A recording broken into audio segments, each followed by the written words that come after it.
There we go. Okay, recording.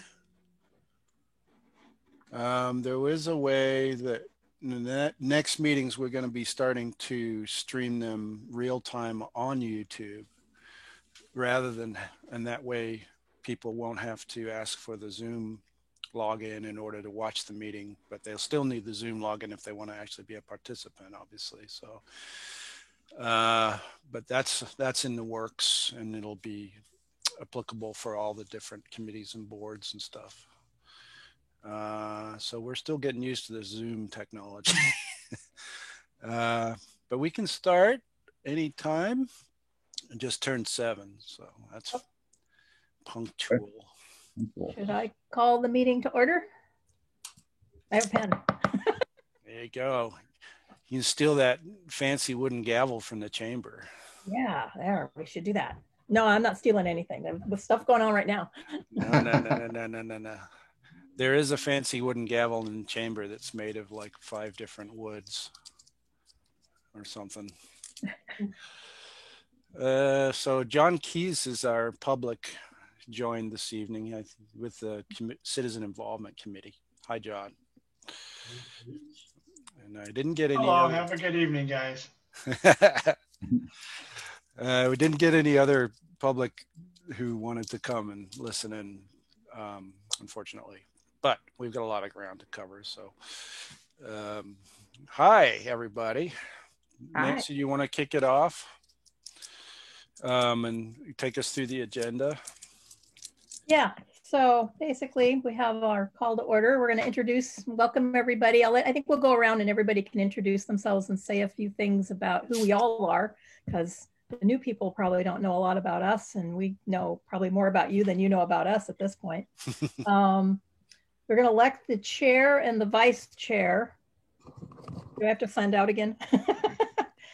We have a time for public comment, and then we adopt our agenda. We're going to do old business, which is the Thimble Creek Heritage Tree selection. And Mike and I were involved in that, what, a week ago? Was that only a week ago? Only a week. Like years ago. And then we have new business. So, Yep. And I have to apologize for sending out a revised agenda. So with such short time, I know it's difficult to wade through all this stuff given only a day. So I will take that into account with whatever you guys, want to do this evening in some of the new business items. So yeah, introductions. My name is Pete. We've been with Oregon City since 2006 as a planner. Originally, I was, there's Devin. Devin's joined us. yay. Good deal. Hi, Devin. Cool. Hey, Hi, Devin. Hey, guys. We just started introductions, so I just started. So I'm Pete.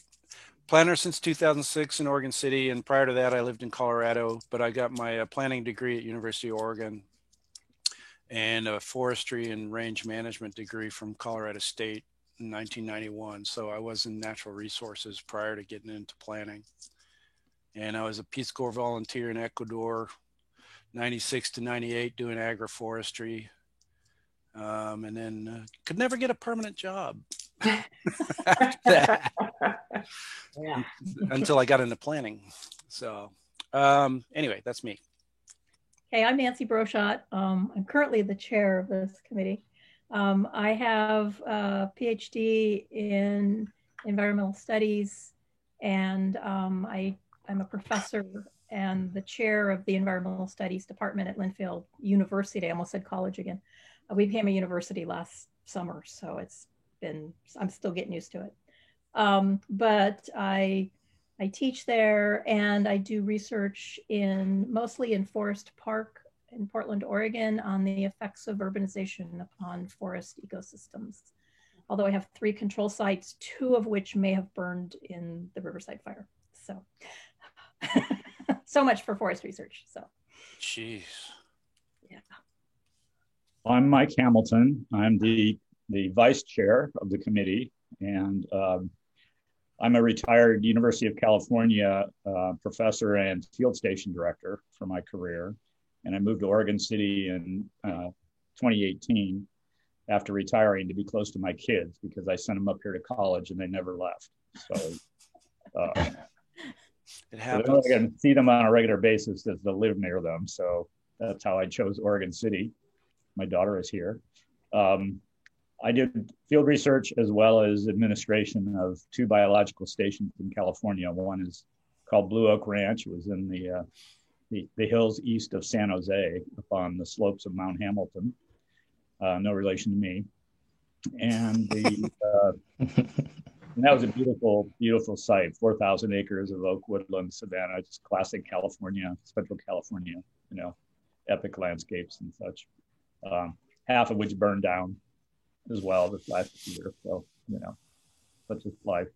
The first 25 years of my career, I was in Southern California in the San Jacinto Mountains above Palm Springs, and I ran the James Reserve, which is one of the first field stations created by the university back in the early 60s.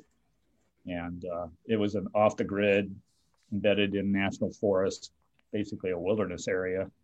And so I got to train myself as a real eco geek by, putting in alternative energy systems and how to get internet to a remote site and all kinds of challenges. So, I come from a diverse background of hands-on as well as academic ecology, remote sensing biology kinds of areas. Next. You want to go next, Devin? Yeah, sure. So I'm Devin Pilney. I'm a financial planner, and my wife and I live out on in Redland, so which is Oregon City, but just on the outskirts of it, on just under an acre. And I don't know, we just enjoy the outside backpacking, all that stuff. Before we had a 9-month-old, now we're in survival mode. But we're working on all sorts of little fun projects around the property. So different permaculture principles, growing our own food. I've got like an Oregon Natives backyard habitat thing going, a natural hedgerow. And this spring, the hope is that we're going to start our high tunnel initiative practice. So involved in a lot of those sort of things. And yeah, I don't know, just wanted to kind of give back to the community that we're building our family in. So got started with NRCS, back in December. So relatively new to the group. So, hey. Next, if there's a next, I guess. Jump in. I'll go. My name is Carrie, and I'm a resident of Oregon City, a transplant from Sacramento, California. I've been up here, I think 10 years now. My better half was born and raised here. And so here we are, a small business owner, and here in Oregon City as well. And I guess you'll usually see me out working on the yards. Definitely have a passion for that. Anything in around the house. Restoration project going on where I live. And also in Sacramento, I attended California State University, Sacramento. Have a degree in geography with a minor in real estate and land use affairs. So I've kind of been tied to the land for quite some time. On the real estate side, I've been in all aspects of the industry. So, and also even on the construction side as well too, working for an environmentally sensitive general engineering construction firm in Northern California. Other than that, I'm a dog mom. Love them to death. And I'm happy to be here. So thank you. Welcome. Yeah, welcome. I think that leaves me. I'm Brian, brand new to the group, and really brand new to government, at least in this form. So thank you for whoever was involved in helping me be a part of this. I was a longtime federal government employee for the U.S. Department of Agriculture and the Forest Service. The vast majority of my career was with the smoke jumpers, which is a certain kind of a firefighter. We parachute into remote areas and put out fires. But as a year-round employee with the smoke jumpers, we had a lot of opportunities to do all kinds of projects, really all over the country, everything from like beetle studies, beetle reduction, beetle hunting even, to like GPS tracking of dead trees in Georgia. And I mean, just all kinds of kind of operational things. So I would say at heart, I'm definitely kind of a deep down ops person, like a get things done, like physical things out in the world kind of person. And I think that that's what I hope to bring to this team and to contribute is some of that attitude, which I imagine already exists here, but I hope that I can add to that. I've been in Oregon City for about a year. My wife and her family own a restaurant down in Malala. And so I was living in Portland when we met and got together. And, as we brought our lives together, we kind of tried to figure out a midpoint, and Oregon City was it. So she's been here for a few years. I've been here for about a year. And I realized what was really lacking from my life, what I really missed from working for the Forest Service, was contributing to my community and being part of, really something bigger than myself. So my current occupation is in marketing. I own a very small marketing agency and also work for a slightly larger marketing agency in Portland. But my passion still lies in the outdoors and kind of everything to do with managing, especially managing things like mixed use. And, really another thing that I think I can be valuable to this team with is knowledge of fire in general, from spending so much time in fire management, but also like recovery from fire and working with multiple agencies to plan for what happens if fires happen, those kinds of things. So that's me. Great. Welcome. And Samantha? Thank you. Hi, everybody.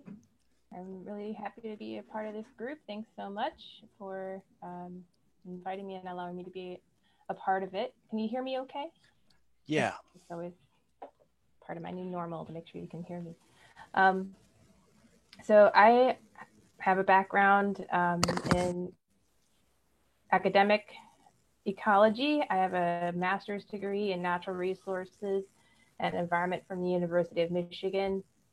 And I did much of my work was field-based. So it's kind of exciting to hear about Nancy's forest ecology plots, because that was my life for 2 years.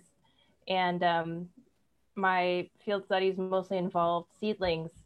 So I feel your pain in that much of your field sites might have died off, because that was the life of seedlings, is mortality. So studying the impact of climate change and urbanization on forest ecology was my focus.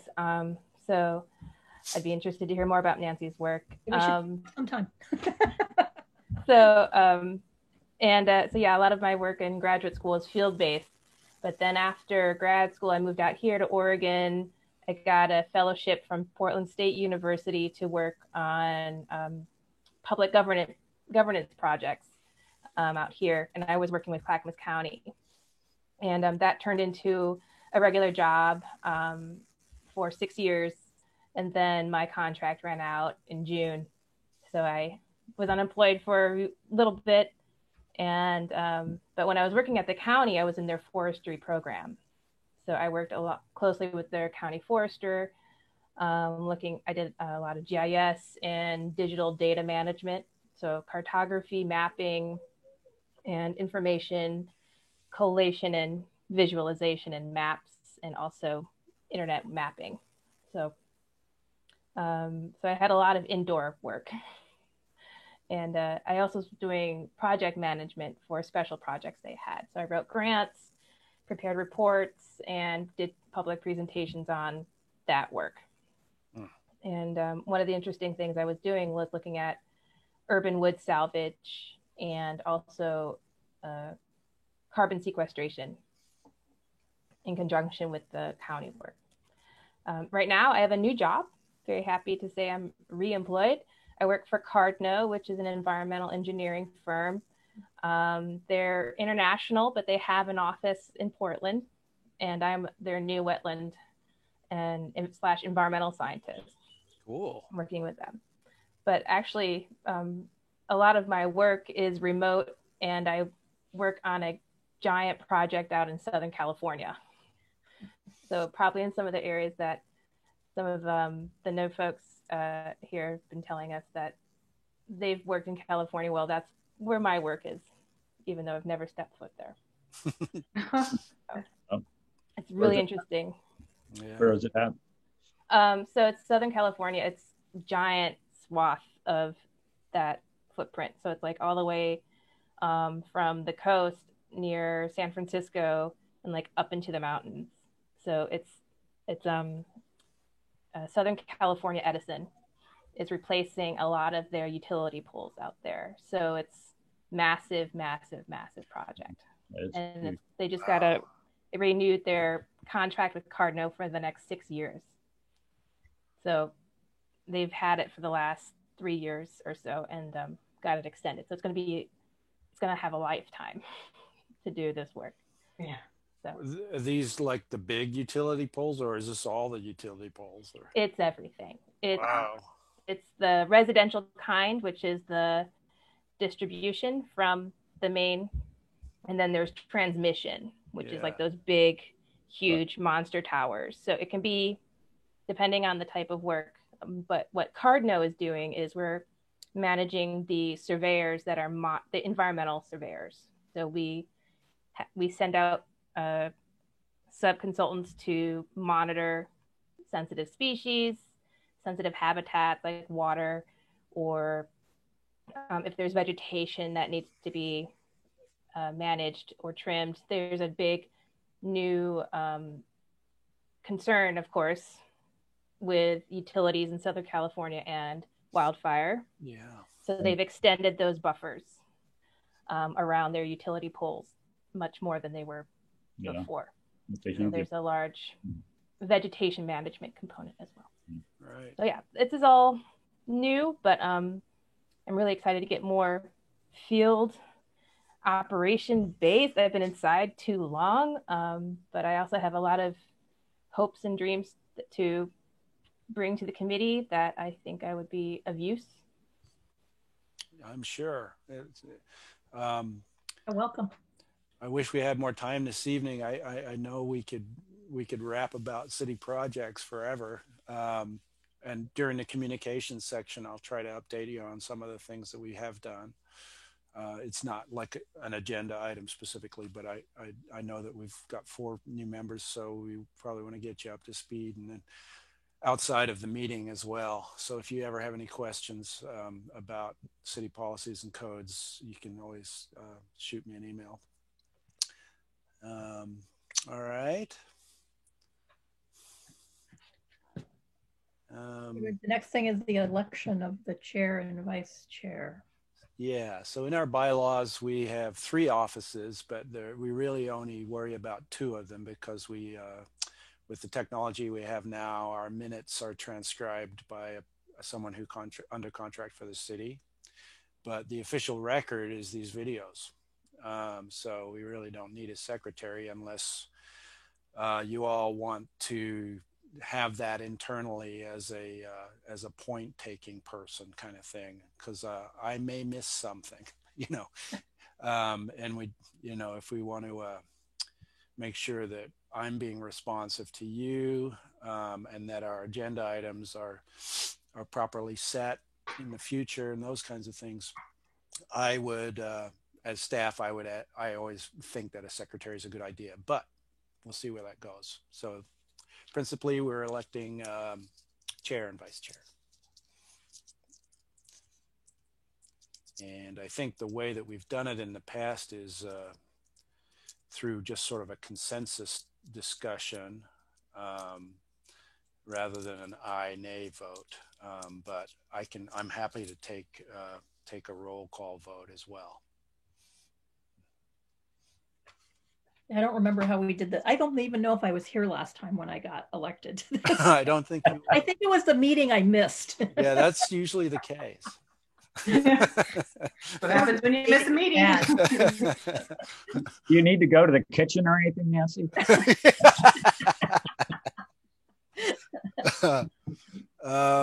But yeah, so the chair, obviously, Nancy and Mike, you guys know more about your responsibilities and role. But yeah, you will have some duties as far as reporting to the city commission once a year about the activities of the committee, and other duties depending on how much time you have to devote. So.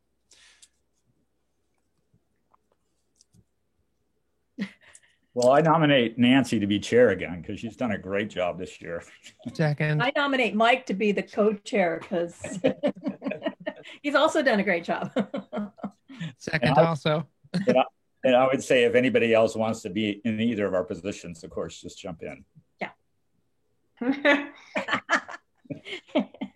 figured there'd be, a whole bunch of people that wanted to do it. So first year, yeah, you definitely want to do it your first year. Yeah. You guys are just so good at it, That's good to hear because sometimes I'm just like, I don't know what I'm doing. I think it's only because we're old. Not enough committees in our lives. Too many. No, I love the makeup of the committee. It's always been an enthusiastic group of volunteers, but every year people have become, they've joined the committee, have become better qualified and savvy about the field that we're in, which is awesome. I'm really, really excited. I think Pete really likes to stick PhDs onto, I just like to put the doctor on the roster, send that up to the city commission. I'm like, yeah, I was really good friends with the guy who ran the Forest Park basically, and he didn't have any kind of degrees, and a professor from one of the local schools had gone in and just, his grad student had just trashed a big chunk of the forest in Forest Park. And so he needed to call this guy in and have a long talk with him about what he was going to have to do to put it back the way it was. And so I offered to go with him, and I basically just stood around while the two of them talked. The guy leaves, and he goes, my friend Fred thanks me, and I go, it's okay, I'll lend you my FUD anytime. It's okay. Just let me somehow look official. And they did fix the park up. I mean, it was just, they were doing rodent trapping, and they were using 5-gallon buckets to catch the rodents. And so they went into a relatively pristine area of the park and dug huge pits to put buckets in at depth so that the rodents would run over and fall in. And then they had this whole grid system set up, so they had walked all over. It was just, it was horrible. And so people were looking at these as trails, so then there were people going all over the place off trail, which is always a problem in there anyway. So yeah, they did a good job fixing it back up. So holy moly. Yeah. So we have a motion and a second for chair and co-chair. Are there any others? So should we decide on the chair first? Okay. All in favor of Nancy as chair? Say aye. Aye. Aye. Anyone opposed? Aye. Great. All in favor of Mike Hamilton as co-chair? Say aye. Aye. Aye. Any opposed? None. Great. Congratulations. Do we have any motions for secretary? Does anybody have a deep desire to be a secretary?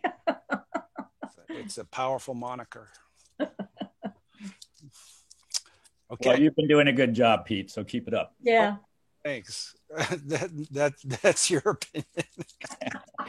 I'll second that opinion. Okay. All right. Well, I will say, we are a little behind on getting our minutes approved. There's a backlog. So, you'll every now and then I'll be bringing a batch of draft minutes before you, and you'll be like, when? And just so new members can vote on approval of minutes, even if they weren't at the meeting. So if that happens, just so you know. And you don't even have to read them, so you can just. Right.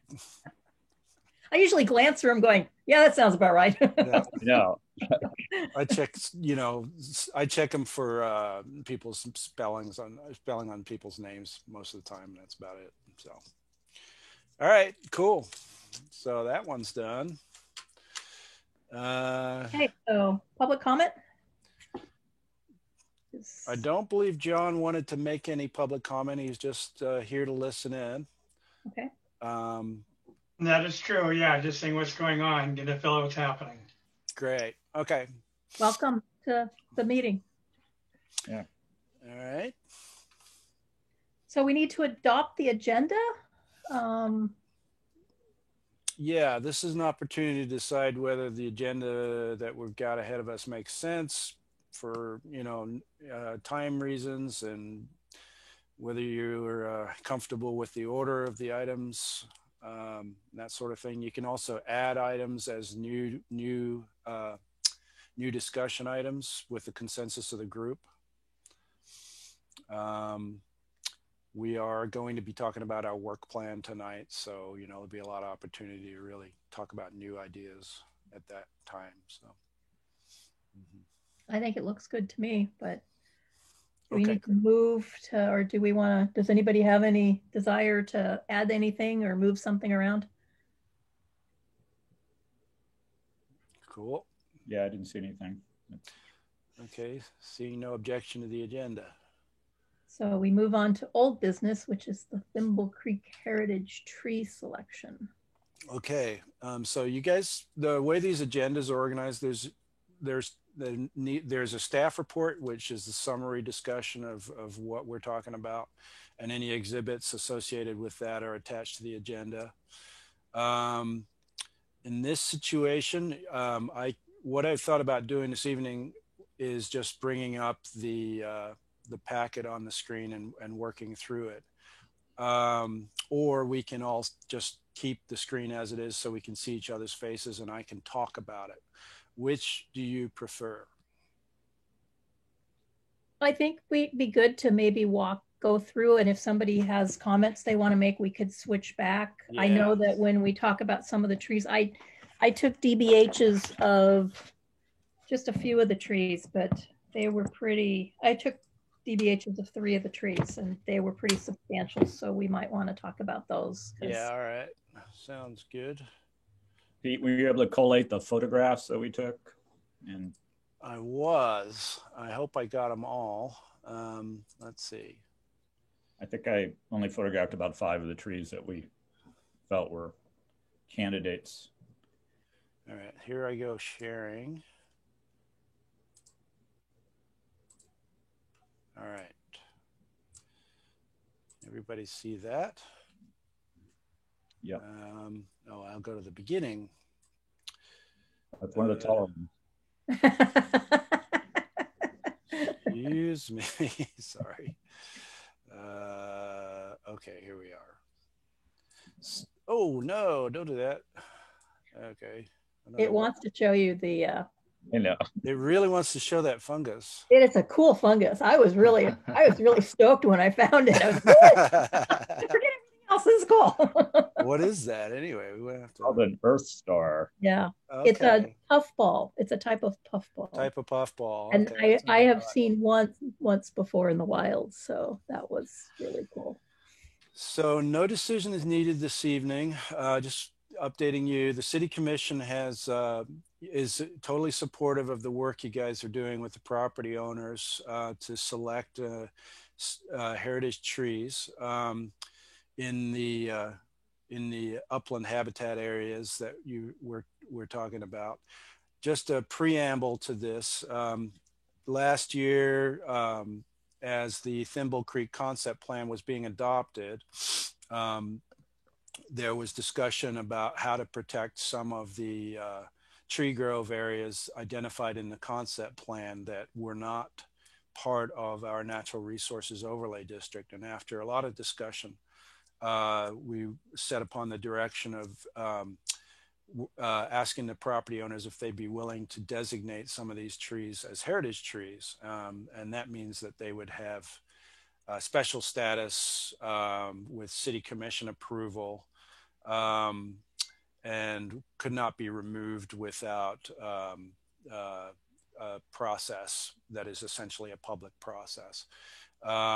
They are some pretty large trees, as you'll see. The Heritage Tree Code is a voluntary program that requires landowner consent to participate in. This is not a regulatory code, but it does have that effect of running with the land. If the property is sold, the heritage tree designation stays with it, and that kind of thing. There are a property owner who has a tree that's a problem or a hazard and they can no longer take care of it, they would need to get an arborist report stating the condition of the tree, and then the removal of that tree would have to go before the city commission in order for it no longer to be a heritage tree and that kind of thing. But once they're designated, they are protected by a restrictive covenant or deed restriction that runs with the title of the land. There's a very small budget of $300 a year to support this program. Some of the legal things like recording the covenant is pretty expensive. It costs about $90 to record one covenant, and so we determined that a lot of these costs should be borne by the property owner because we wanted to reserve the budget that we have for any technical reports that would be necessary if needed.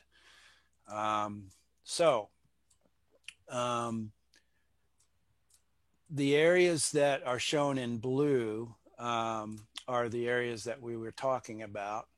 Some of these areas are already protected by a natural resource overlay district or the geologic hazard overlay district because these are overlays that have buffer areas that go from 50 to 200 feet from the feature that they're protecting, and require a special land use review process in order to develop there. So they're essentially off limits to development. If somebody does want to develop in those areas, it's going to require special studies and impact mitigation and that sort of thing. So let's get to it, and then I'll ask Mike and Nancy to update us. In your packet is a copy of the City Commission presentation that Laura Turway gave to update them on the direction that we're taking with these. The tree protection that is within the overlays that we've got really is just going to be protecting the trees. It's not necessarily going to be protecting the habitat beneath them, but by protecting the canopy area and the area around these trees, it will have a significant effect on habitat preservation. I'm not going to I'm not going to go through this entire thing. I just wanted you to have this to refer to. We've been hashing through this for months. Yeah, exactly. And we settled on heritage tree designation. And the reason for that was you have added protection. It's visible to the public, opportunity for education. It supports an existing program the city has. It supports the concept plan, and the property owners are willing, which is a big deal.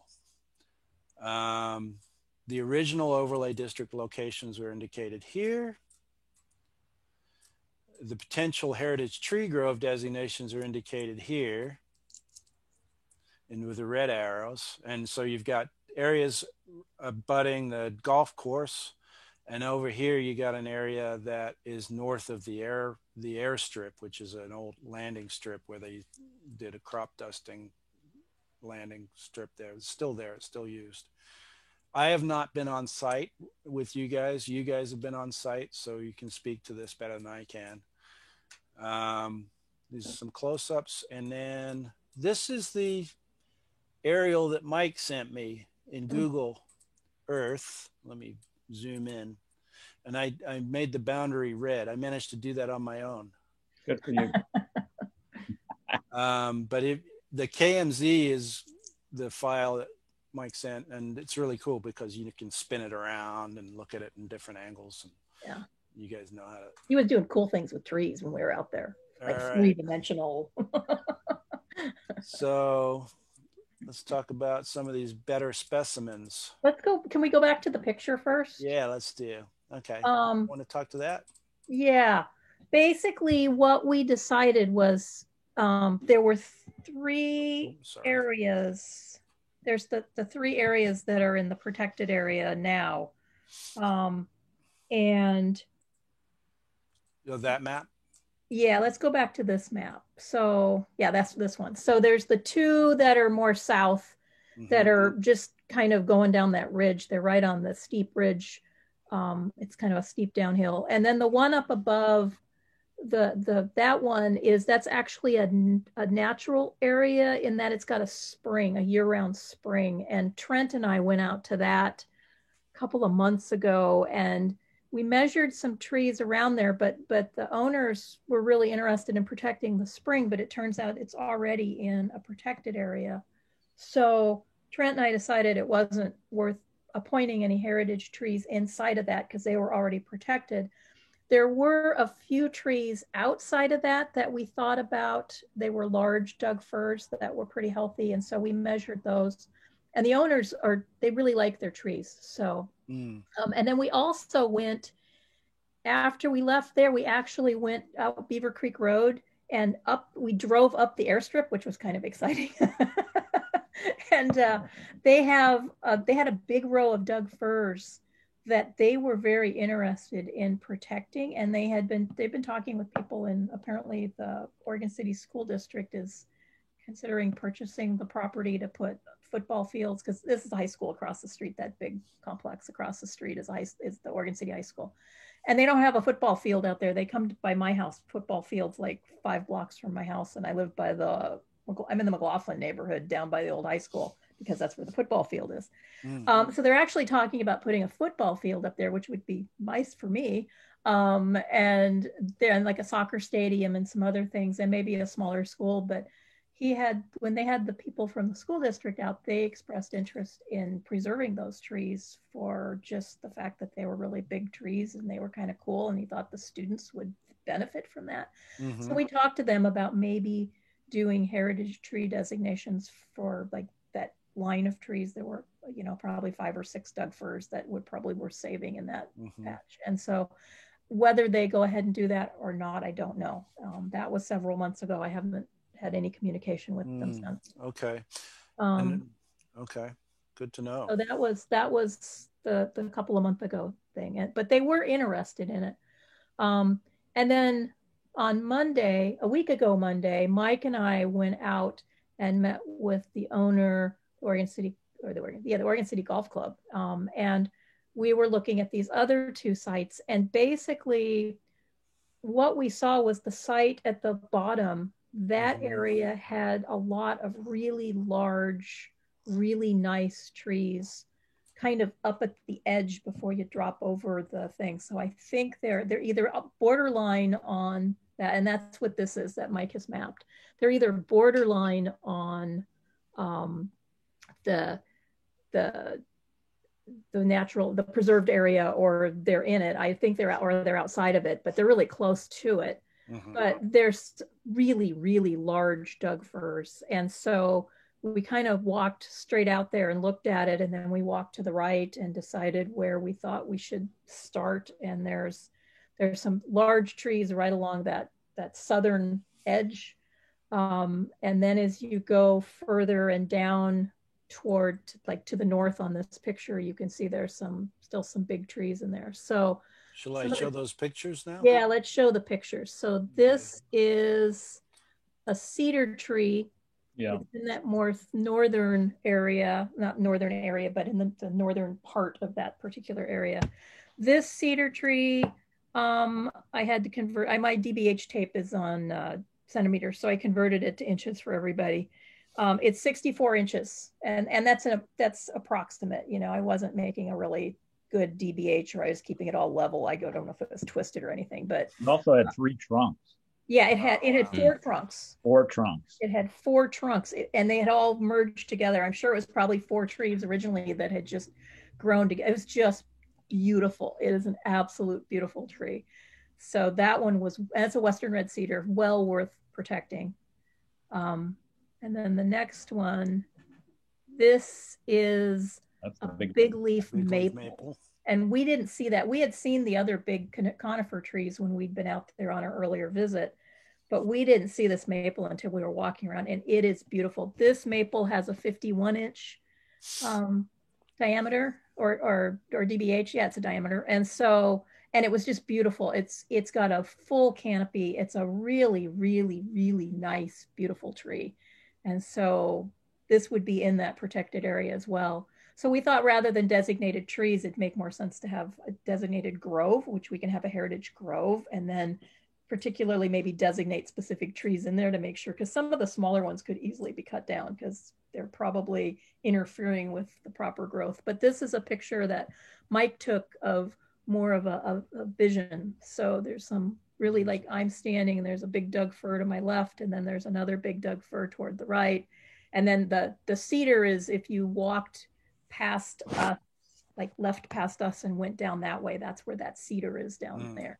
Yeah. But there's also a scenic area, like up here, if you go back, like where we're standing, you can see the hills back in here. So, and we couldn't get a really good picture, but you could tell there were areas that, you know, if they did remove some of the smaller undergrowth trees, and a lot of those are like filberts, and I don't know whether they're native or not native filberts, but filberts and, you know, more like scrub trees. And so I don't think it would hurt to remove some of those other trees anyway.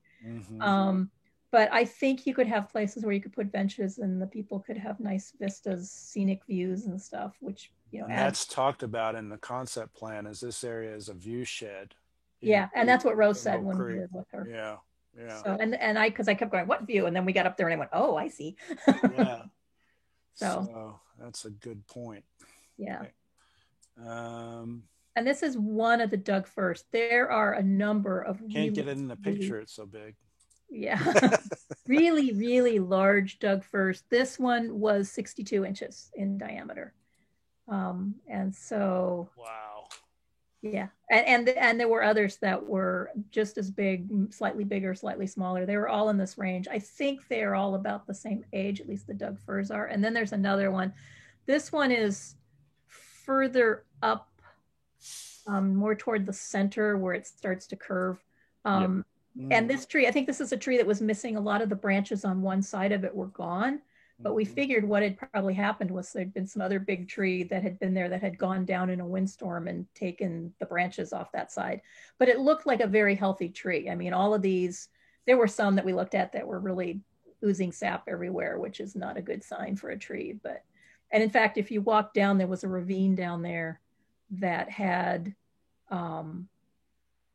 that we were looking at making the end of, and it had a beautiful, huge Doug fir that I didn't measure, but it also didn't look so healthy.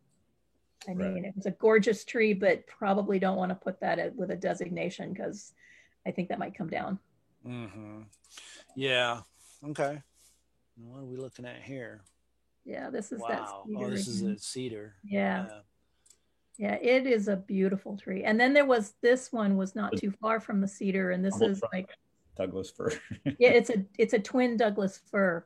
The tree on the right, I believe, is a snag. I think the top of it is dead, although the tree is still alive, but you can't see it in the picture, but the very top was broken off a ways up there, but it still looked relatively healthy, and the other tree looked very healthy, so it was kind of cute. And we have the fungus. Yeah, it was cool. There were cool fungi all over the place. Once you got off the golf course proper, because she goes, we spray everything out here. I can't believe there's fungi. And there was just all kinds of stuff off the edge. We kept wandering around going, look at these. What did we decide this was? It was purple. It was a purple mushroom. It was really cool. Yeah. There's some growing by the old high school too. Yeah, we must have found 10, 12 species of fungi, if maybe 20. There were a lot. Cool.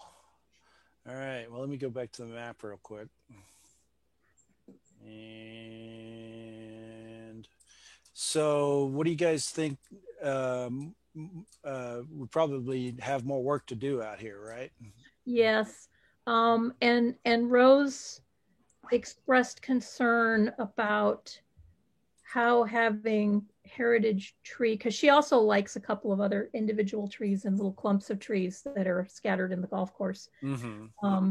She's got several developers she said she's talking to, Mm-hmm. and one in particular that she was going to run by him what he would think about that. You know, it might be a good thing because developers have to incorporate green spaces in, and if this counted as part of their green spaces, that might be a real benefit to them. Mm-hmm.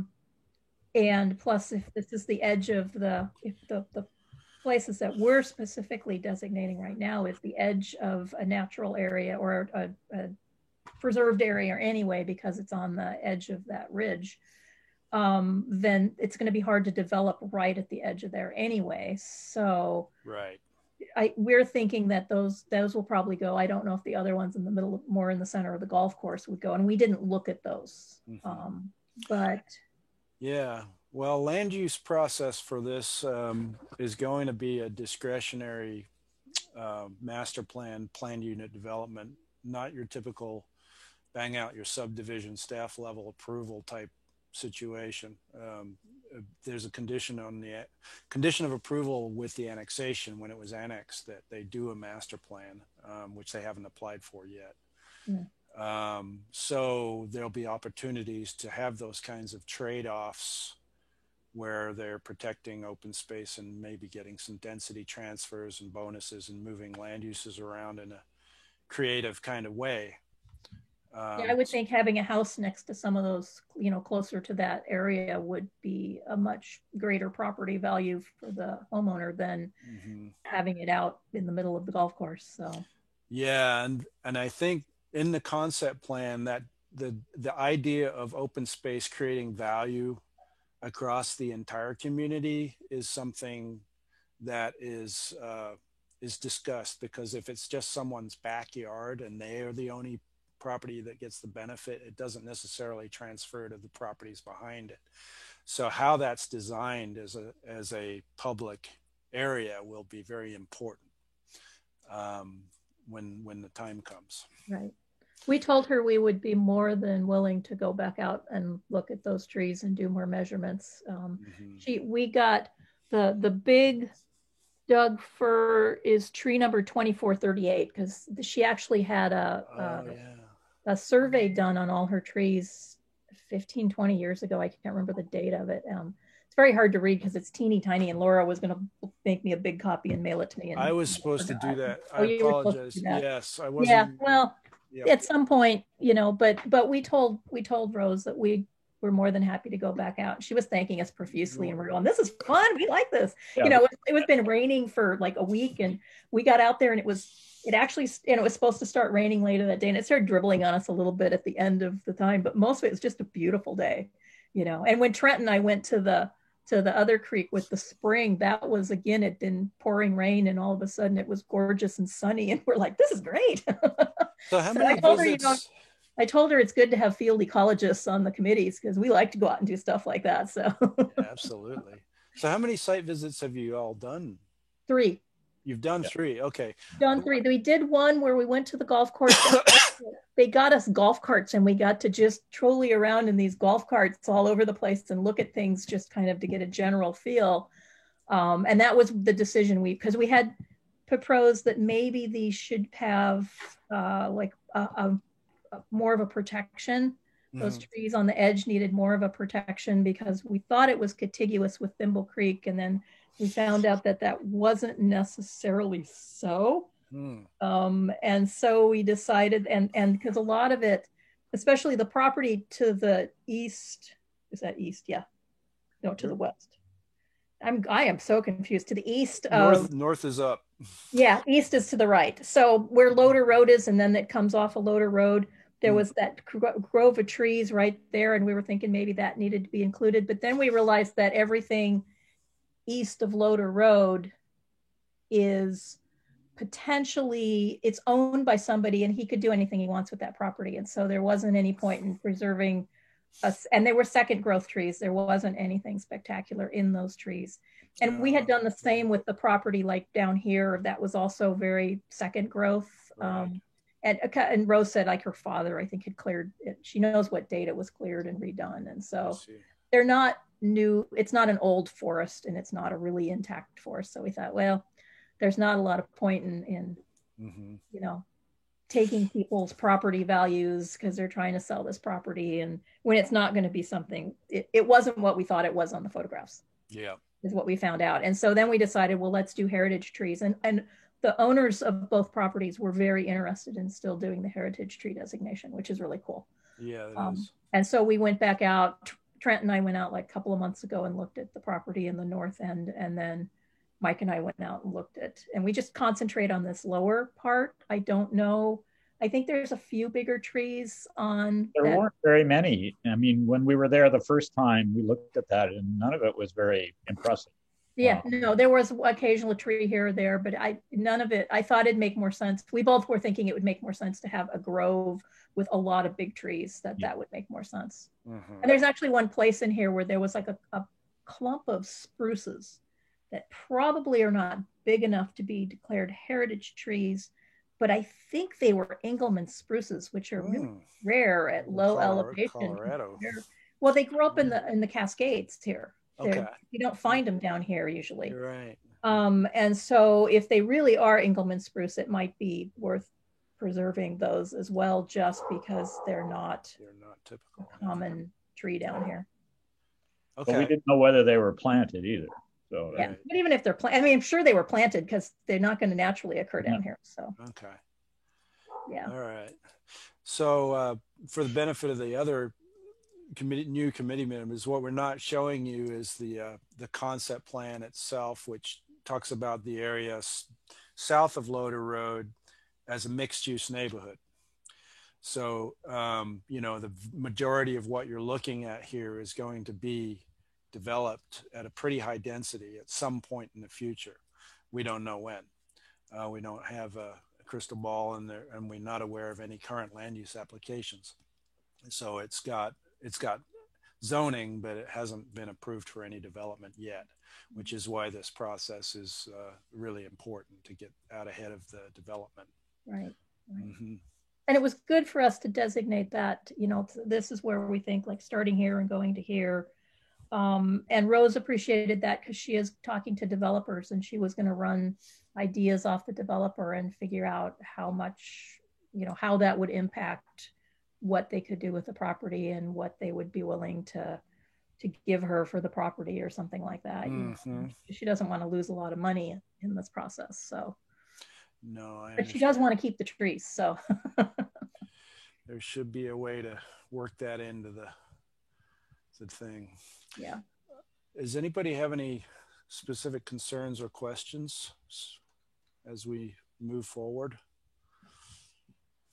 Or we just keep I don't have any concerns, but I have just kind of a quick clarification question, and forgive me for my naiveness or newness, but it really is like, what is the specific question we're trying to answer? Is it like a yes or no to each of these specific areas or to individual trees?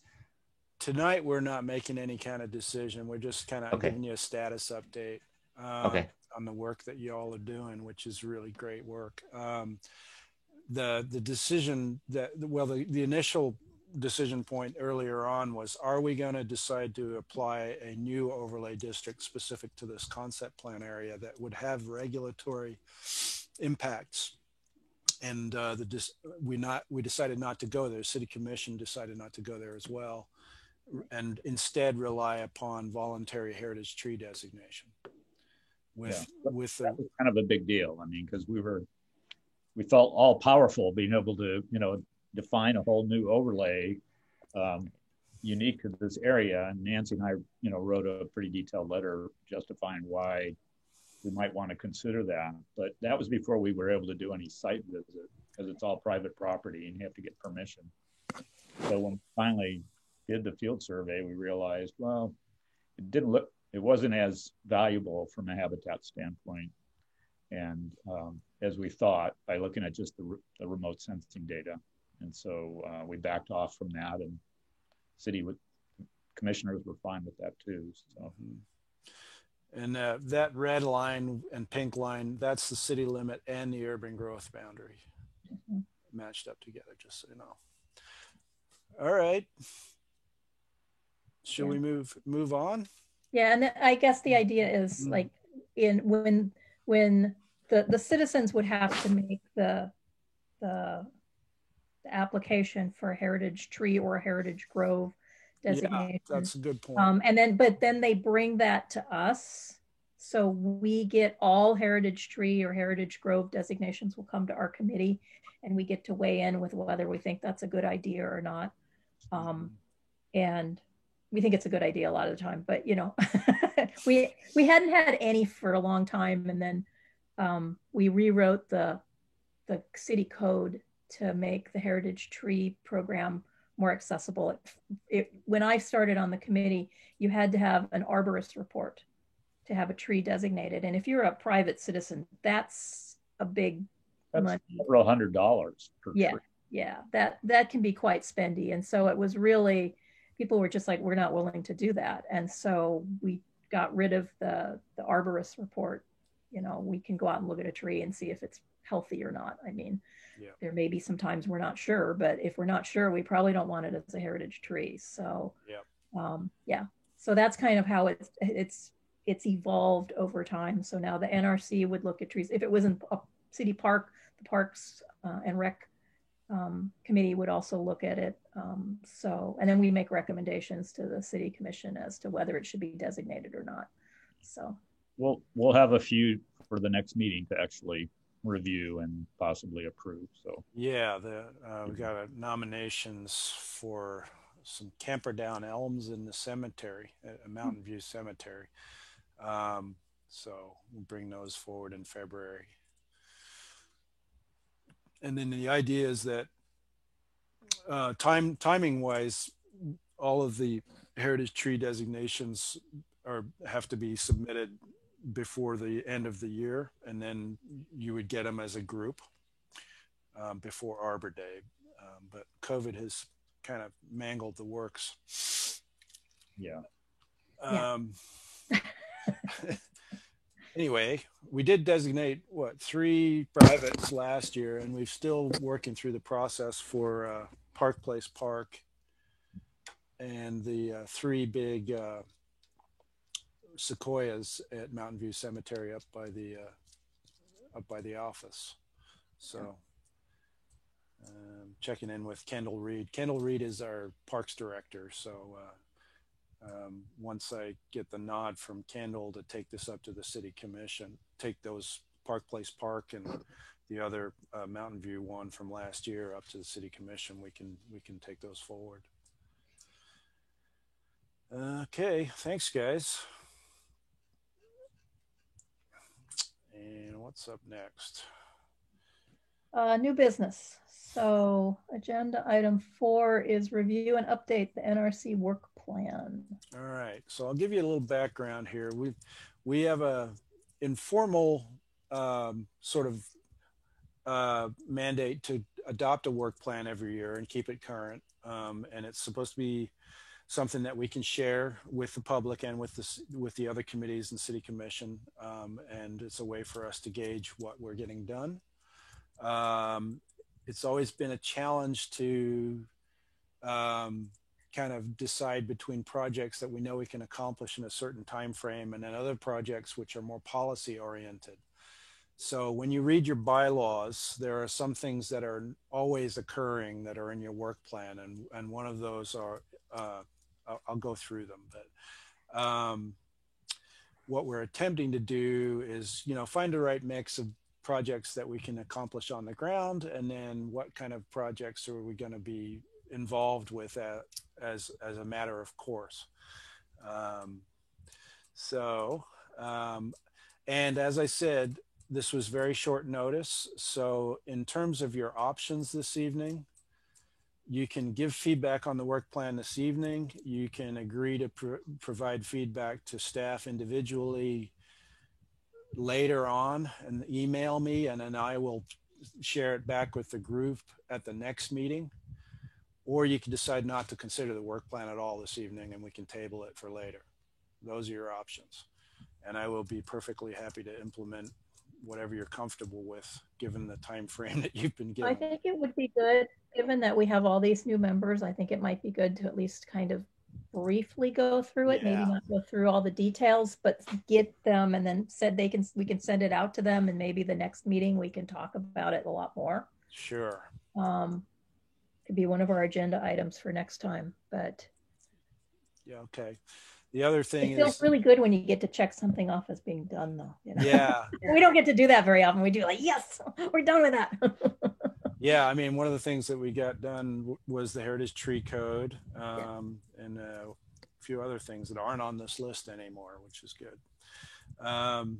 Anyway, we're trying to align these activities up with our responsibilities and our bylaws. There's no particular priority, but under our responsibility to promote community involvement in natural resources conservation in the city, that includes communicating with neighborhood associations, with our Citizen Involvement Committee, and with the business community.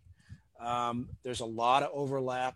There's a lot of interested and engaged members on other committees who get copies of the agenda that we send out on a monthly basis. So they know that you guys are working, but they're not always commenting. And they're not always chiming in, which you'll see a lot of that. The thing that one of the programs we obviously promote is the Heritage Tree Program, and we support the Arbor Day activities that the Parks Department is in charge of now. It used to be the Arbor Day activities were run through planning, but Parks assumed those in the last 3 years, have been run through Parks. This year, Arbor Day was canceled because of COVID, and we're not sure what's going to happen with Arbor Day coming up. They managed to do a Hiroshima ginkgo planting to celebrate Arbor Day, and it was a virtual event where the park staff went and did that this last year. Number 2 is strengthen and encourage participation in the Heritage Tree Program. That includes producing some informational brochures. We haven't done that yet. Creating possible signage for trees once they're designated. We do provide plaques for the owners to post. And then how do we augment the money in the program? And there's been a few good ideas about that, including putting out donation boxes at coffee shops and things like that. So that's something. The continuing to support and provide input on any habitat improvement projects that are going on, particularly ones that promote connectivity between our old landfill site, which is the area around the Home Depot. It's very isolated from the rivers due to the presence of some major highways and roads. And there's a very limited opportunity for pedestrians to get to the rivers from that site, except via public sidewalks and that sort of thing. But there are a couple of adopted plans from back in 2001 and 1999. That's the Waterfront Master Plan and the Downtown Community Plan that talk at some detail about how to make these connections. But the purpose of doing this is not only to promote awareness of natural resources and get people back to the river as these areas redevelop, but also to promote tourism in Oregon City. You have any questions so far? I'll move on. I remember it was a couple of years back that Jerry Herman was on the committee and put together this idea of, and Doug Neely as well, very supportive of the idea of getting a process for locally naming natural and geologic features that don't currently have much publicity. And that includes places like Waterboard Park and all of our creeks that cross underneath public rights of way and nobody knows about them and things like that. So Greater Oregon City Watershed Council did do a signage program that with the Public Works Department for posting some of the signs for names of the creeks and things. And I think the idea behind this was that we would extend it to other features of interest in the city that aren't well known by the entire city. You know, I think people obviously walk through Singer Creek Park and they walk through Waterboard Park, but there's not a lot of interpretation. And Newell Creek Canyon, obviously, Metro is doing their project there, and there's money to do more interpretation because of Metro's management, and also Kenema Bluffs. But these smaller areas that are city-owned or may even be privately owned don't get that same kind of attention. Something that's kind of back on the burner is a habitat improvement program at Clackamas Cove. Clackamas Cove is an old gravel quarry from the 70s that is connected to the Clackamas River, and is the land around it is owned by the Oregon City Urban Renewal Authority. And so there's a plan for mixed use redevelopment of that area, but it is also in the Natural Resources Overlay District and is a significant water feature that has a lot of agencies regulating it. The trouble with it is that it is silting up due to the flow of the river and the tidal effects and various other things. So keeping the channel open to the Clackamas River requires dredging, and a lot of dredging. That's very expensive. So, but it is if you go over there, that area, you'll see that the banks are very incised and steep. But there is a desire to protect the vegetative fringe that's there and protect the large trees that are there. If the site right next to the area, it's the area behind the shopping center, Oregon City Shopping Center, if you don't know where it is, just to kind of give you if you're not familiar with it. So I think this will be coming before you at a future meeting, but there's been some discussion about the city creating a wetland mitigation credit program in there. And I've never heard of a local government our size managing a program that's like that, but I'm sure it's possible. I don't know what's happening next in terms of redevelopment, but there is an approved master plan for about 800 units of apartments more. And that would take, 10 years potentially to fully build those. Right now, what's built out there is the apartments. That's the most recent development on right behind the shopping center. But we're across the street now, and then you're up against the cove. There is a buffer between the cove and where those apartments can be built, though. It's about 60 to 100 feet wide. So that's going on. And continuing work with property owners on the Thimble Creek concept plan. We talked about that. And 7, this was something that Doug raised up at a previous meeting, was to support a focused investment partnership with Greater Oregon City Watershed Council and OWEB for coho, salmon, and habitat improvement projects from Newell Creek to Abernathy Creek, which they are particularly interested in because it's a salmonid creek, and with the efforts that are going on with Metro to improve the habitat at the headwaters of Newell Creek, it just makes sense to focus some projects further downstream. That is, these are significant projects, and there's probably going to be several of them in the years to come. responsibility number 2 is to initiate recommendations and review updates to the city's comprehensive plan, to city codes and policies as they relate to statewide planning goals that are integral to our mission. So we are at the beginning of a comprehensive plan update. I'm the project manager for OC 2040. We're still in the visioning stage right now, and we haven't started the process of engaging the public to rewrite the chapters that are in the comp plan. That will involve another 1.5 years of public engagement before it even goes to a vote or legislative process. And so you'll be seeing a lot more on that. Chris Weaver on the Natural NRC is our project advisory team liaison for that project.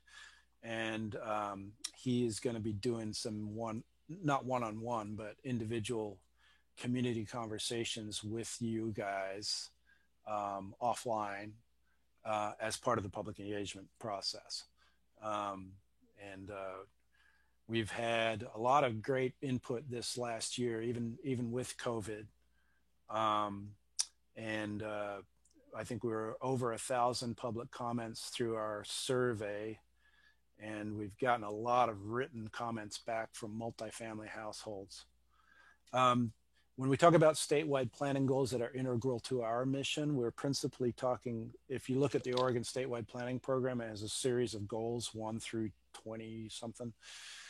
The ones that are natural resource related, well, they're all essentially natural resource related because Oregon has such a robust land use planning program, but the ones that are specifically related to natural resources in cities are Goal 5, which talks about a city is required to identify and protect cultural and natural resources. And that's where we have the Natural Resource Overlay District Code, we have tree protection codes, tree removal and mitigation codes in our zoning code, and that sort of thing. We also have street tree requirements, stormwater requirements, and all of these things that kind of come together to inform our Goal 5 compliance as a city. Okay, so specifically, there is a push to update our 1999 wetland and water resource inventory, and that's going to be a huge, expensive process. I would anticipate at a minimum, it'll be a couple of $100,000, to do that. And subsequently, the city commission is going to need to make it a budget priority if it's going to happen. So as resources allow, this will be a big project. The local wetland inventory that we have is good. It is part of our geographic information system.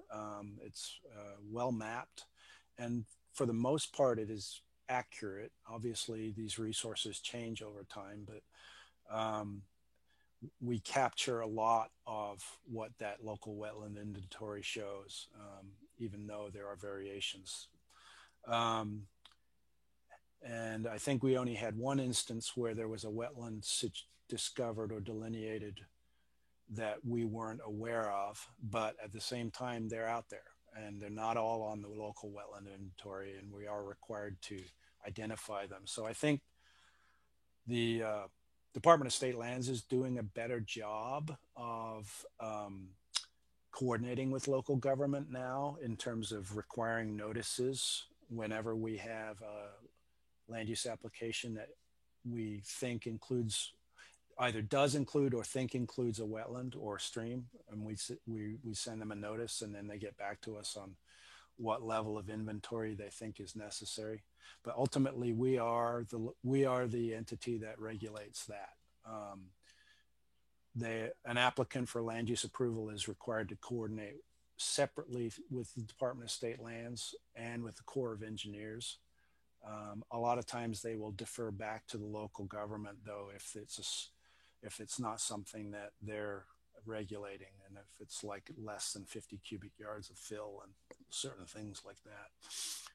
So that is something that we've been talking about getting done for a long time. And we don't know where the funding's coming from yet.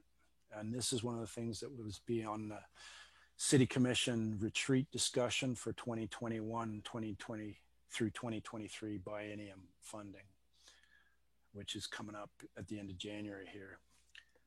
Number two is support coordinated invasive species management program, such as encouraging our participation in the Clackamas County IPM program.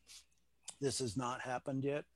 It'll require the support of the Parks Department and Public Works Department, because they're the two entities that control management of city-owned land, in addition to the Urban Renewal Authority.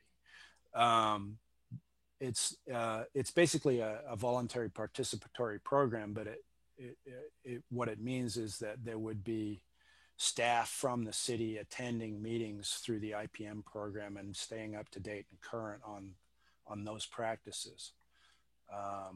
So it's something that when Bill Clark was on the NRC, he advocated for this. And I don't think it's a lot to ask, but then again, those crews, the street crews, the road crews, and the stormwater crews are already doing a lot of work, because we as part of our stormwater permit, we have to observe some basic best management practices for stormwater management, including proper herbicide application and those kinds of things. But the IPM program goes much further than that, obviously. So that's number three, receive notice and comment on land use applications and projects. So this is pretty straightforward thing that staff does whenever we get a notice, whenever we send out a public notice of a type 2, 3, or 4 land use decision. Those are the ones that require public notice. And if it involves the natural resource overlay district, you would always have the opportunity to see it. And sometimes you will be able to comment on it as a group. The difficulty has always been when that public notice period, which may only be 14 days long, doesn't necessarily coincide with the timing of your meetings. And because you're a public body, you're required to meet 7 days. We have to provide notice of your decision-making process as well, if you're going to comment as a group. Otherwise, you will have to comment individually as citizens and not on behalf of the NRC. But type 3 decisions and type 4 decisions, which are ones which require planning commission and city commission public hearings, you would definitely be involved in those, because the public hearing doesn't end until those decision-making bodies end it. So there's usually an opportunity for you guys to chime in on the big decisions for sure. It's the staff level type 2 decisions that only have a 14-day public comment period, which are a little bit challenging. They don't always have natural resource overlay district applications associated with them, but so that's something that you'll be privy to as the process moves along. And we're not a big enough committee that we can kind of designate an ad hoc subcommittee that just comments on land use, although it can be done. It just would require a lot more commitment and work by that person or persons. Number 4, conduct orderly meetings that result in good communications. I think NRC's communications and their ability to get their wishes and ideas before the Planning Commission and City Commission have been really great in the last few years. I think things have improved tremendously, and the NRC is a respected body as an advisory committee, but we need to nurture those relationships. It's not just the relationship that staff has with you, but your relationship with the general public as well, and communicating what the work that the city is doing. So part of this involves just an annual report, which the next annual report for last year's activities is going to be February. What did I say it was going to be, Nancy? I think I put it on my calendar. Anyway, so we'll be reporting back to the City Commission about that. No, didn't put up the calendar yet. It's on a different calendar. I've got like 4 calendars. I don't know how you do it, frankly. And then number 5 is coordinating with the Parks and Rec Advisory Committee on a yearly basis. So having at least one work session a year with PRAC. A lot of the natural resource overlay district areas that we have are in parks, like Singer Creek Park for sure, Clackamas Park, Hillendale Park, all have streams and wetland complexes associated with them, but one of our rivers. The challenge that PRAC has is dealing with a backlog of parks maintenance that is millions of dollars. And they also have to deal with significant liability associated with trees falling over and things like that. So there's always a little tension between the management of our city parks and our desire to protect natural resources. But I can tell you from experience that the staff in the department is very big on tree preservation to the extent that they can. We have had instances where one particular instance last year resulted in a policy that's just been passed by the City Commission, which I'll talk about during communications. We now provide notice of city tree removal whenever a tree of a certain size is proposed for removal, and that's applicable to city staff and city land. So that's going on. And copy of the City Commission milestones, which are about to be reviewed and updated at the upcoming City Commission retreat. And, goal 1, cultivate an environment for successful economic development. Goal 2, address critical facility and operations needs. Goal 3, enhance the livability of the community. This is essentially where we're looking at a lot of the plans that we've adopted and making sure that those are implemented. And this is where the comprehensive plan update comes in. And then pursue and increase transparency and citizen participation. You guys are directly engaged in this. And goal 5, maintain fiscal health and long-term stability. So those are the City Commission goals and milestones, but next item on the agenda, we're going to be talking about how to inform the City Commission's retreat. So we can move on to that. While we're on this topic, I'll go back to my staff report. Sorry, I kind of overlooked something. Oh no, sorry, that's on the next item, next agenda item. So now we can talk about that. Are there any projects that you guys want to take off this list, or? I think it might be wise to give everybody a chance to give you a homework assignment ahead of myself to go through and look at everything. And yeah, I agree. Next month we can talk in a lot more detail about this. I mean, it seems like a lot of detail, but it's a ton of work. Yeah, yeah, it is. Yeah, so take this away. This is homework. And if you have any questions about it, let me know, and we'll regroup in February on this one. Yeah, I just look at things like if you don't understand what something is, or like, why are we even doing this, or indeed, or I think we should do this instead, or right. You guys probably have new ideas. That would be exciting to get some new ideas on here. Well, I know when we were interviewing you guys, new members, you already had some pretty good ideas. So I expect that. Yeah. So agenda 5, item 5 is an opportunity for the NRC to give input on the city commission goals and budget for 21 through 23. And in preparation for that, it's a 2-year budget, and it's the current budget ends on June 30th.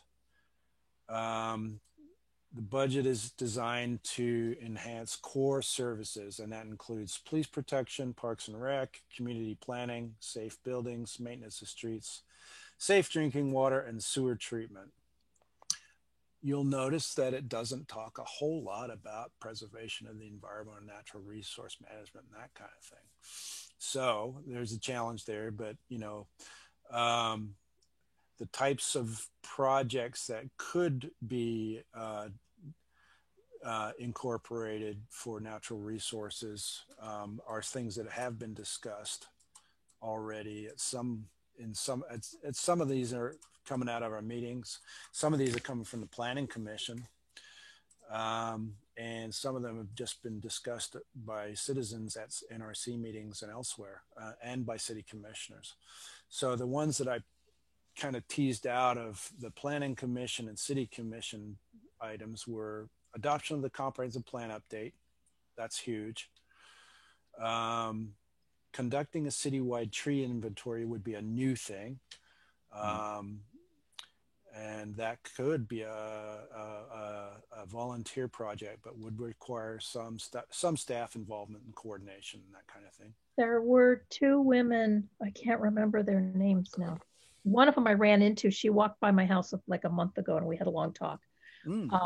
They went through the McLaughlin neighborhood and apparently at least wrote down all of the trees. Francesca and Pamela, I think. Yeah. I think Pamela's the one that walked by me the other day. She said she was going to drop one off on my porch. And I've got a copy of the one they did. I don't know if they've updated it. I know they haven't. In fact, the one lady moved away. She's living some on the Mackenzie Pass somewhere now. Oh, was it Sean Spady? Yeah, she was on the NRC. Yeah. So, anyway, that would be a start, but I've been trying to promote this for a number of years. And there are handheld apps for your phone where you can do street tree inventories. I know Portland did a big one, and it was city kind of instigated, but it was done largely by volunteers, just citizens who would volunteer to go out and, I love that idea. Yeah, because it really gets that people love. Sam has got great ideas about this too, I think. Yeah, she did on her application. She talked about it. She's waving her hand. Well, I was just going to mention, since you talked about it, Good. I told my friends at ODF that are hosting a statewide initiative for cities, particularly Tree City, USA cities like Oregon City, to initiate tree inventories. And they have a whole application that's available that has already built in a mapping component where you just need like a smart tablet and you can poke at it and enter in data in the field as long as you have, reception. And it also, so anyway, it's all available. Okay. You just need to, I have a form. You guys can look at it more next time to sign up. And it's very scalable. And so, yeah, we can have more discussion about it. I'm happy to talk more about it. But yes, so there's support from the state to do it. And then it would be integrated into the state system. So we would have, if we decided to go that route, there would be comparability between different cities of similar size and similar makeup. So we can say we're very similar to this other town that has the same number of trees, same sort of species, same sort of habitat types. And we can kind of see what they're doing. Is it working well for them? And we can say like, they're a good model. We can adopt it might be a successful option for us to consider. Mhm. So lots of opportunities there, supported by the state, and there's also opportunities, of course, for funding to help support that. But it's I've worked on the Portland inventory for a number of years. So yeah, Nancy's absolutely correct. It was predominantly carried by citizens, but coordinated and administered by the city. So they trained and had, kind of coordinated the logistics, but ultimately each neighborhood had their own little volunteer group that carried it out, and then other volunteers from other neighborhoods could help. So I did volunteers across the entire city as a volunteer for that for 3 years. So yeah, very familiar. So yeah, that component where there needs to be city involvement and coordination and help and support, that would be a budget item that the city commission would need to get behind. And I love the idea. But it's definitely something that, we kind of have to advocate for it upwards, and they might put it in the biennium budget. They might not. And then it comes back down to staff, We can always, if the goals are clean water and some of the other goals that are in the what we're shooting for, you can always, trees are always good at, helping that, so. Our street tree program is, referred to as part of that solution, right? But I don't know, the way that the street tree program is going right now, it's kind of like the trees that are removed are big, and the trees that go back in are lollipops, and it's like and not native. and not native. Yeah, exactly. And there's very limited space for them to plant in the right of way, et cetera, and things like that. But it's definitely helping somehow. We just don't know how. And we can't say how because we don't have any data. Exactly. If we knew what was there and what was being taken out and what was being put back in and what the change in tree dynamics were, we could actually talk more about what the street trees were actually, how they were benefiting us. And we can't do that without data. I think we've got some point data from GIS staff, but that's it, not much more than that at this point. Would you just clarify when you say citywide street tree inventory? So just city trees, or are we talking about trees in everyone's front yard, or all trees in the entire city? When I say street tree, I mean in the public right of way. Okay. And that's the way I look at it. There are definitely trees that grow in different spaces, and they each have different regulations. Trees we currently do not regulate trees on residential property. On private residential property, we regulate trees on multifamily property and commercial property, and we regulate trees on, and that includes city-owned land. So anytime a tree removal is proposed on anything other than single-family residential zones, that's when a permit requirement kicks in. So it's not like Portland where they have a comprehensive citywide regulation, that kind of thing. I want to kind of step back because I have an opinion that we need some sort of urban forestry plan, either embodied in the comprehensive plan or as a standalone. And I don't know if that needs to come first or not. I don't know. Is it possible to do an inventory without having a plan? But it would be nice to have some goals, because there's a lot of different opinions about how the city ought to manage our tree resources, and there's not a whole lot of budget to do it. But every year when we do the Tree City USA budget, we always come out at between $10 to $14 per capita, and the minimum is $2. So all the departmental money that's spent on tree management is pretty significant. It's just not a coordinated thing, And it would help the city manage the trees better if they had some kind of an inventory and we actually had a plan of what we wanted to do. Yeah, as part of a public asset, in a database, even as a green infrastructure aspect of it, has yet to really kind of take hold with the Public Works Department. And I'm not dissing Public Works at all. It's just one of those things. They've been busy doing everything else right now. Right. Yeah. Yeah. And I if have we one go more ahead. comment about that, if I could. Mm-hmm. So what other communities have been doing, or what other agencies have been doing, is when they incorporate their TMDLs, so their total daily maximum loads, they're getting credits every time they are counting basically all the trees that are possible to be counted on their agency land. They can be credited towards that.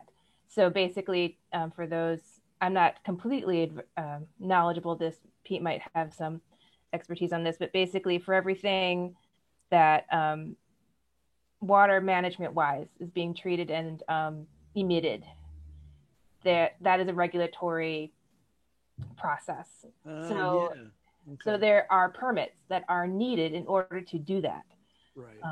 And you get a credit if you can say, we are managing water before it comes into the treatment plant, before it goes onto the drain. We are able to capture it by implementing some sort of water capturing method. And that a lot of that is done through tree planting efforts. It can also be done with bioswales, stormwater swales, and other infrastructure that's more expensive than putting a tree in the ground. But you can count by capturing that green infrastructure, counting your tree as a green infrastructure of some sort does count. But if there's an impetus on a more public works, more gray infrastructure budget sheet, trees can make it there. Okay. That's my point. Yeah, that's a really important point, because we did update the stormwater standards, and there's a lot of engineering type solutions. I don't know to what extent trees are factored into that. It would be a good question for John Lewis and his staff. So that's really a good. Can you ask him? Yeah, I know that there's an appendix in the Stormwater Master Plan about priority areas for shading to get to the the temperature that we're supposed to get before we go into the Willamette or the into the Willamette and the TMDLs and that sort of thing. But I don't know to what extent that shading plan has been implemented. So the Cove, for example, and along Abernathy Creek, those areas are definitely priorities. But okay, let me put that. All right, boy, we're cruising along. This is great. So this will be a tabled item for the next meeting. Yes, Sam, if you can bring or maybe even send us a copy. If it's online, you could send it to the whole committee and to Pete, and we can all look at that before the next meeting. Please do send it my way, and then I'll share it with John Lewis and Vance Walker. He's the Public Works Operations Manager, so he oversees the streets crew and the stormwater crew that are directly involved in stormwater management and that kind of thing. Well, I don't have any documentation for you for the TMDL stuff. I just know that it is incorporated in existing credit opportunities. It might not strictly state trees, but you can kind of put a tree in a lot of infrastructure options. So I think that's good.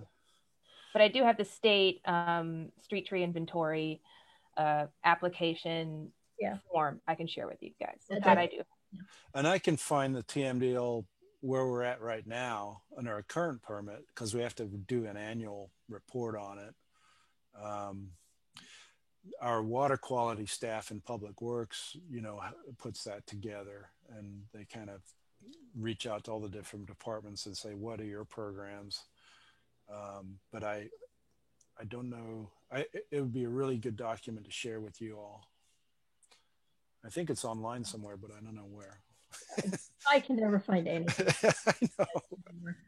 The search button, the bar is pretty robust, though. All right. So what's anything else on this item? Yeah. Well, the Park and Rec master plan, they probably could use an inventory of trees too. So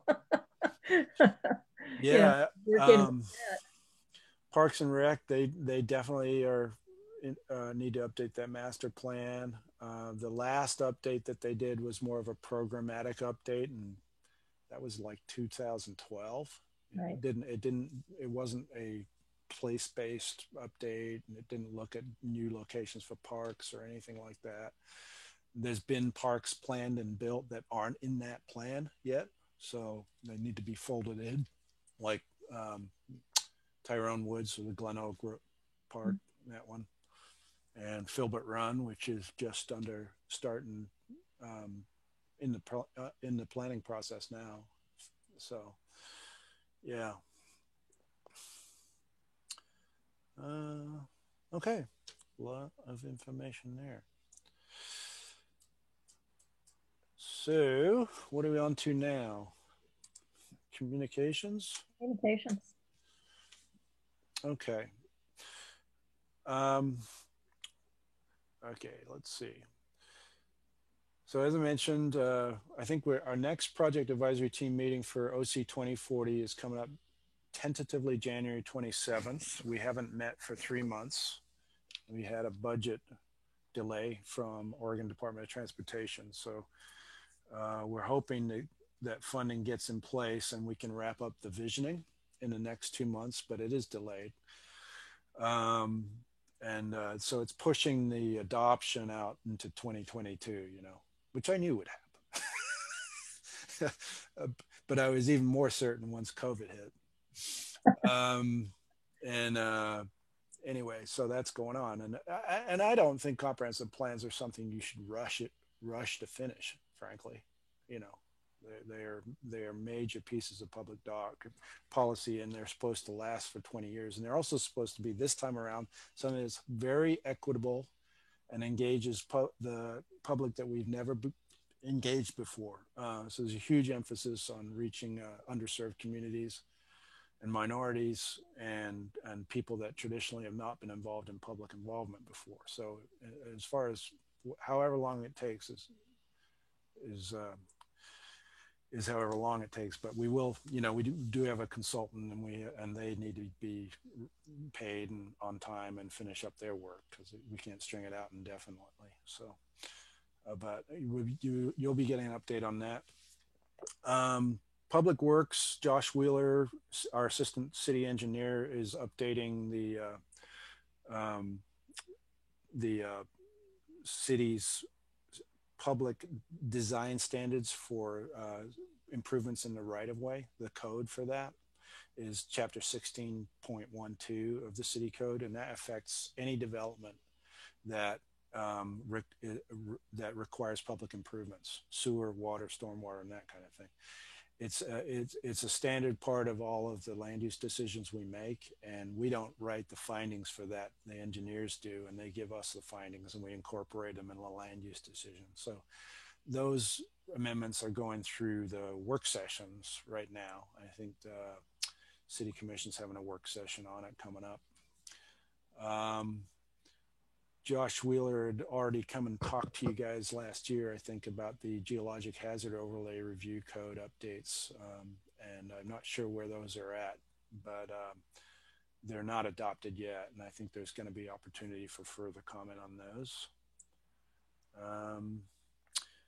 And the historic review board process is also being revised a little bit in terms of if you're interested at all in the McLaughlin district and the historic resources there, or the Kenema district or any of the historic landmarks outside of those districts, the guidelines for what you can do as a homeowner by yourself without having to go to the historic review board are being updated.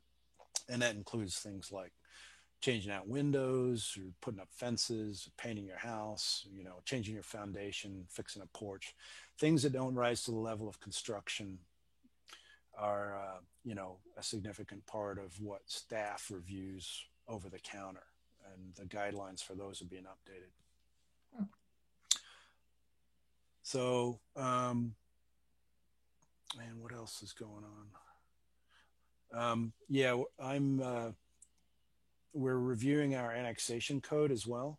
City Commission was concerned that annexation code that we have is too discretionary and doesn't provide enough meat on the bones in terms of requiring an analysis of the land use impacts that are going to occur.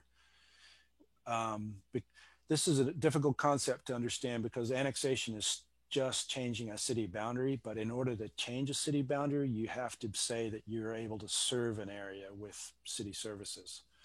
And so you're kind of like doing your best crystal ball estimate, even though you don't have a development application before you. That's the constant challenge with annexations. And annexations have always been controversial in Oregon City, particularly in the last 10 years because of the growth that's occurred. And there's been a public perception that we're just annexing property without properly analyzing the impacts of it. But the annexation process is just the very first part of the land use processes that we have. You know, preceding annexations, we do these concept plans like the Thimble Creek concept plan. You have to have one of those in place before you can annex any land. And there's a significant amount of initial review on public infrastructure that happens with those. Then you get annexed, and then you go through a rezoning process. It takes about a year, and then you can apply for a land division or site plan approval. So realistically, it can be several years before you actually finally see a building constructed. And Oregon City grows at about, I think, 1% a year, which is not a huge growth rate, but because we're a fringe city on the edge of Portland metro area, we see a lot of impacts. You know, we're right there at the interface between Portland metro and rural Clackamas County. So a lot of that tension is right here in Oregon City.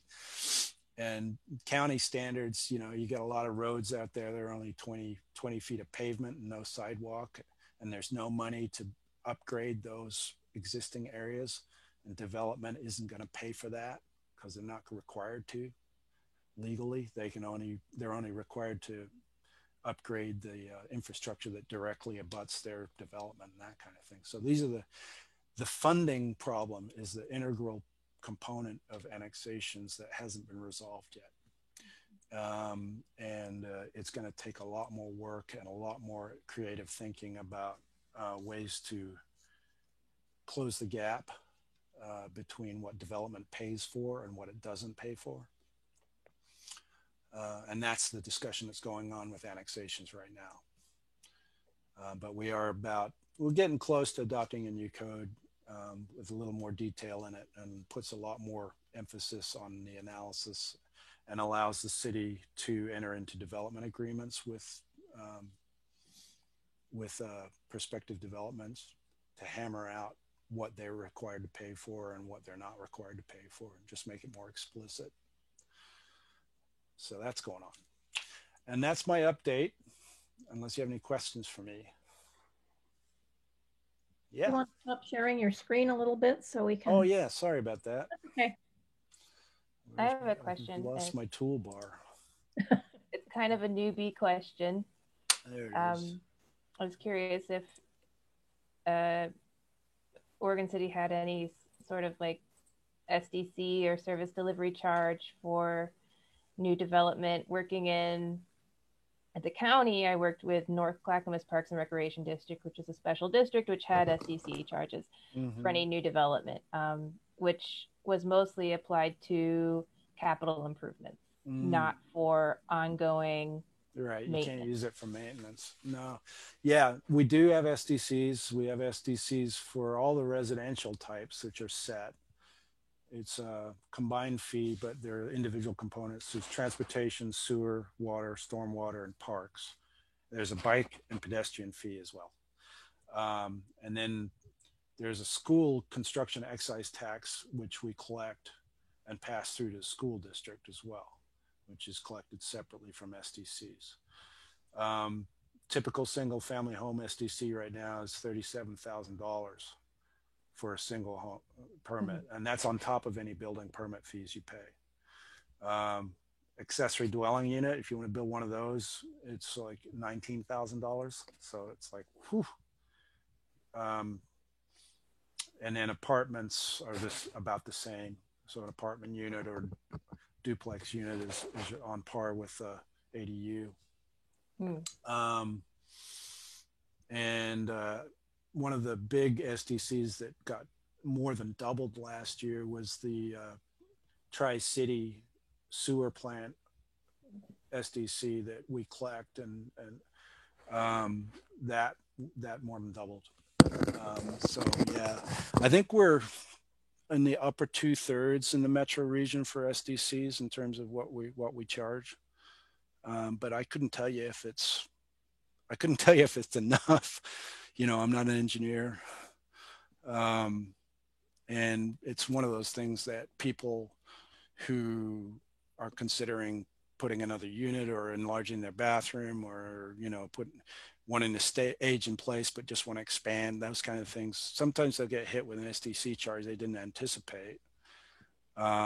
Developers generally are savvy about it because they can build it into their program. It's just the homeowners that, you know, want to put another unit on that get taken aback by the fees. So I updating SDCs is a big process.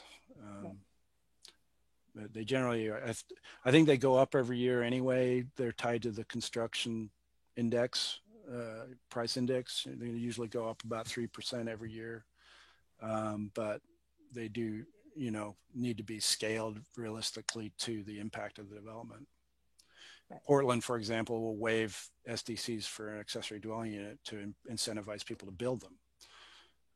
But that means that they're not collecting anything for that impact on the system. And, you know, it's probably a tiny component of the impact, really, because not everybody building. I think we've got like 30 ADUs in the entire city that we know about. The rest are all under the radar. You know, rogue ADUs, and, you know, fine. That's, I like that. People need to live somewhere, right? So. Well, thanks for explaining. I was just kind of curious and trying to learn more about the city budget and its components and what goes into it, so that when I do think of an awesome idea, I can have a better scope of what, you know, possibilities could be for that idea. Yeah. Well, when I look at tree programs too, you know, there's a lot of cities near us that have fairly robust tree programs. Milwaukee, for example, has a pretty advanced urban forestry plan and those kind of things. And they're small, and we are. Tigard, Tualatin. Yeah. It's just a matter of allocating some additional staff. I kind of figured it was at least a 2 FTE additional staff to have a more robust urban forestry program in Oregon City, either by hiring a city arborist to coordinate between the departments, or a natural resources specialist, which is what NRC has talked about as well. Wilsonville has one person devoted to that, Terry Rappold. Oh yeah, he got an award. Yeah, exactly. What a busy person that is. You know, it's like, wow. Yeah. So I definitely agree with you that it's no small feat to have it, even if Milwaukee has one, or somebody, but it is something that having information is going to really tell a story about what exists and help us make decisions and help other people make decisions about what they want given the information. So if the question is, do we hire somebody first or do we do the inventory first?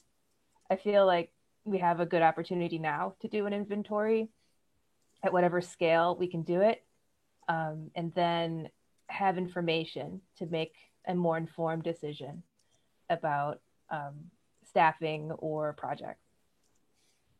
Yeah, okay. That makes sense to me. I Yeah. like that idea too. Yeah, you'd get a lot for a little, Mhm. sounds like. And it's also a good community project that can be done social distance. So if you're looking for a community engagement opportunity, it's an excellent one. And people can do it in their own neighborhoods and they get to know their neighbors. Mm-hmm. It's got a lot of positive opportunities there. And brand new, hot off the presses, not on the press yet, we're going to have hopefully an official state recognized Arbor Month all month in April. Oh, great. So it hasn't even come off I haven't any heard sort of of that. press release, but Yeah. Oregon Community Trees, which I didn't tell you guys, I'm on Oregon Community Trees, which is a statewide urban and community forestry advocacy nonprofit, but also the state advisory board for the Urban and Community Assistance Program through ODF. So ODF has its own urban forestry, community forestry program that assists communities like Oregon City to improve, advocate, get educated, find resources to support their urban forestry. So we helped foster a new dialogue with the governor's office to officially redesignate an Arbor Month in Oregon. There used to be one, and then it got canceled because it was mostly education focused with the schools, and it was like too hard on them. It was too hard on the teachers to do, and it was just kind of clumsy and clunky. Mm-hmm. And it was more focused towards like commercial forestry. So educating about commercial forestry, less so about community forestry. So we're repackaging it, and so it's going to be officially done either by the governor or by the state forester in sometime in May, I think. Okay. No, not May, March. Okay. Yeah. Kristen Ramstead and what's her name? Katie. Lampa. Yeah, they're the two that I get regular communications from through the Two City USA program and the other things. But yeah, it's that sounds really good. Mm-hmm. I forgot to mention. I did want to mention that the city's policy for additional notification when we're going to remove a tree on city-owned land, that's in place. I think I explained that to you guys at the last meeting, but our website is up. There's the city staff application form is posted on the website so anybody can see it. Imminent hazard trees are exempt from the policy, but any tree that meets a certain size threshold that's proposed for removal has to go through this additional process now. And part of that process for trees over 25-inch diameter that are going to come down is reusing the wood. And I know you had some great ideas about that, but it's a part of the program that hasn't been fully fleshed out at all right now. So I think that would be something for the NRC to work on and how we go about that. Because if we're going to store this wood somewhere, it's going to be sitting around, and Public Works, it's like, what are we going to do with all this wood? Can we sell it for firewood, or is it the last resort and that kind of thing, or give it away for firewood? But there's a lot of great ideas, but not a lot of implementation yet. So, all right. Anybody else have any updates? I don't. A lot to chew on already. I know. We're coming up on 9 and my brain's fried. I have one more, but I'm happy to table it till Please. next. Well, no, we should talk about future agenda items. Yeah. Okay. The one item I have actually is kind of timely. I don't know if we can do it, discuss it for next month, but Urban and Community Forestry Awards. If you know an excellent person or organization doing excellent work in the urban and community forestry arena, they should be nominated for the 2021 awards. Great opportunity for city staff or an educator or even a private citizen who's been doing excellent work in this area. It's a good opportunity to recognize them in this effort. Additionally, I'm on the Oregon Heritage Tree Committee, the statewide one, and they have a new award system to recognize Oregon Heritage Trees heroes. So very similar to the urban and community forestry one, but more bent toward the historic and human story side of things. So it's a little bit of a narrower award. So 2 award opportunities coming up. The Oregon Heritage Tree Award is due in April, so you got plenty of time for that. And the Urban and Community Forestry Award is due February 15th. So I can send you information for that. I know the Oregon Heritage Tree Committee is eagerly seeking nominations. So I can send you that information. Who nominates? Anybody can nominate. Oh, okay. So this is for a person that would get a Heritage Tree recognition award. And then it can be anybody. It can be an organization. It doesn't have to be a single person. Okay, great. So wow, 2 award opportunities coming up, and they would get a very nice looking plaque, a little handshake in a public event that's appropriate. And it's a good opportunity to highlight really good, excellent work. That great. Kristen Brown is our communications coordinator for the city. So that would be something that she should be aware of if we're going to do that. Sounds like a great program, and it would be a really nice thing to build some positive energy around. Yeah. I'm happy to share that nomination information with you, and you can pass it. Yeah, sure. You should do that, Pete. Yeah. We could nominate this whole committee for that latter one, Well, I will abstain. I will abstain. I have to abstain. But if someone in public works, is doing excellent work for the trees, for either the heritage component or the, more broad urban and community forestry component, it's a good opportunity to do that. Mm-hmm. This committee rewrote the Heritage Tree Code for Oregon City last year. That was our been a goal for a while, and we finally accomplished it. So I feel it with an award. And we have a heritage tree heroine who is like going crazy and nominating trees way faster than we've ever been able to do in the past. So. Yes, we have one of those too. All right. Well, I'll send that out, and maybe Pete can share it Sure. as soon as he's able. Mm-hmm. And anybody and anyone can nominate. Well, Sounds good. And then we'll also have our work plan. So that'll be a lot of, I think that's a big chunk of the meeting, but we may have a presentation from, the Tri-City Sewer District on their project coming up. I'll check in with Shelley Perini. She's their spokesperson.